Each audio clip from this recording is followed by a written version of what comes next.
அனைவருக்கும் வணக்கம். முதல் நாள்ல பாத்தீங்கன்னா நல்லாம்பள்ளி ஊராட்சியில வந்து இருக்கக்கூடிய 2 வாக்ககங்களுக்குமே வந்து நம்ம வாக்கக முகவர் வந்து போட்டோம். அதுக்கப்புறம் நம்மளுக்கு கொடுத்திருந்த மீதி இருக்கக்கூடிய 14 வாக்ககங்கள்ல வந்து அதே மாதிரி தொழில்நுட்ப பாசறையிட்ட அங்க இருக்கக்கூடியவங்க உறுப்பினர்களோட நம்பர் வாங்கி பேசியிருந்தோம். அப்போ அவங்க சொன்ன முக்கியமான காரணங்கள் பாத்தீங்கன்னா, எல்லாருமே வந்து என்ன சொல்றாங்கன்னா, நாங்க வந்து உறுதியா நாம் தமிழ் கட்சிக்கு வாக்களிக்கிறோம். ஆனா எங்களால வந்து களத்துல வந்து வேலை செய்ய முடியாது, எங்களுக்கு அதுக்கு உண்டான நேரம் இல்லாம இருக்குது அப்படின்னு சொல்லியிருந்தாங்க. இப்போ வந்து பாத்தீங்கன்னா, என்னுடைய 15 வாக்ககத்திலயுமே வந்து இதுதான் பிரச்சனை. அதாவது வாக்களிக்கிறதுக்கு வந்து தயாரா இருக்காங்க, அங்க வந்து நம்மளோட உறுப்பினர்களும் இருக்காங்க. ஆனா அவங்களுக்கு வந்து களப்பணி செய்யறதுக்கு உண்டான நேரம் வந்து இல்லாம இருக்கு. பொருளாதாரத்தை எல்லாம் தாண்டியுமே வந்து பாத்தீங்கன்னா, நேரம் தான் வந்து மிக முக்கியமானதா இருக்குது.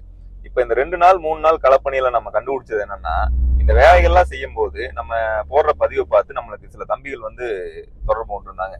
அப்போ அவங்க சொன்னாங்க, நாங்களும் வேலை செய்யறதுக்கு வந்து தயாரா இருக்கோங்கண்ணா, எப்படி வந்து செய்யறது அப்படின்னு சொல்லி கேட்டிருந்தாங்க. அப்ப அவங்க எல்லாம் என்ன பண்ணிட்டு இருக்காங்க கேட்டீங்கன்னா, ஏதோ ஒரு கல்லூரியிலயோ இல்ல பள்ளியிலயோ வந்து படிச்சுட்டு இருக்காங்க. அப்ப இந்த நேரம் வந்து அதிகமா இருக்கக்கூடியது வந்து மாணவர்கிட்ட மட்டும்தான். நம்ம ஒரு மாணவர் பாசறை பொறுப்பாளரா இருந்துமே கூட இது எனக்கு டக்குன்னு வந்து ஞாபகம் வரல. சமூகத்துல வந்து நிறைய மாற்றங்கள் வந்து மாணவர்களால மட்டும்தான் வந்து நடந்திருக்கு. அப்ப நம்மளுடைய முதல் அடியை வந்து மாணவர்ல இருந்து எடுத்து வைக்கலாம்னு சொல்லி முடிவு பண்ணி, நம்ம ஏற்கனவே வந்து இத முடிவு வந்து எடுத்துதான் வச்சிருந்தோம். புலிகளை தேடி அப்படின்னு சொல்லி ஒரு கான்செப்ட் வந்து எடுத்து வச்சிருந்தோம். அதுல என்ன கான்செப்ட் அதுல முக்கியமானதுன்னு கேட்டீங்கன்னா, ஒவ்வொருத்தருட்டையும் வந்து நேரங்களை வந்து நம்ம வாங்குறது, திரள் நிதி மாதிரி நிதிக்கு பதிலாக நேரத்தை வந்து வாங்குறது. இப்போ ஒரு நாளைக்கு உங்களால எவ்வளவு நேரம் ஒதுக்க முடியும், ஒரு 5 நிமிஷம் என்னால ஒதுக்க முடியும், இல்ல ஒரு 10 நிமிஷம் என்னால ஒதுக்க முடியும் அப்படின்னு சொல்லி நேரத்தை ஒதுக்கிட்டு அந்த வார இறுதியிலயோ இல்ல ஒரு 5 நாள் 10 நாள் அந்த நேரங்களை சேமிச்சு கட்சிக்காக உழைக்கக்கூடிய கான்செப்ட் தான் வந்து இந்த புலிகளை தேடி.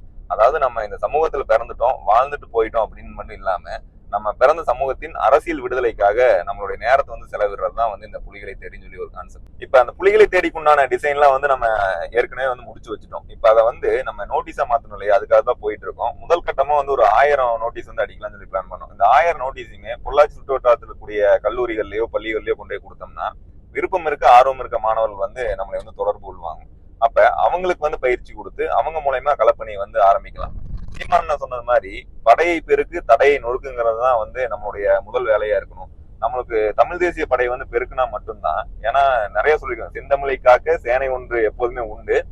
அந்த மாதிரி அந்த இப்ப எல்லாம் பிரிஞ்சு கிடக்குறாங்க, ஒவ்வொரு பகுதியில வந்து பிரிஞ்சு கிடக்குற மாணவர்களையும் தம்பிமார்களையும் வந்து நம்ம ஒண்ணு சேர்த்தனா மட்டும்தான் இந்த இது வந்து இந்த நம்மளுடைய எடுத்திருக்க முயற்சி வந்து வெற்றியை நோக்கி நகர்த்த முடியும். நான் வேலை செய்யக்கூடிய பகுதிகள் மட்டும் இல்லாம தமிழகம் முழுக்குமே வந்து தேவையான ஒரு விஷயம் தான். ஏன்னா நாம் தமிழ் கட்சியில் இருக்கக்கூடிய தம்பிமார்கள் வந்து ஏதோ ஒரு பகுதியில வந்து பிரிஞ்சு இருக்காங்க. எங்க இருந்து வேலை செய்யறது, யாரை ஒருங்கிணைச்சு வேலை செய்யறதுங்கிற தகவல் மட்டும்தான் தெரியாம இருக்காங்களே ஒழிய, கட்சி மீது வந்து நல்ல ஆர்வமா இருக்காங்க, வேலை செய்யறதுக்கும் தயாரா இருக்காங்க.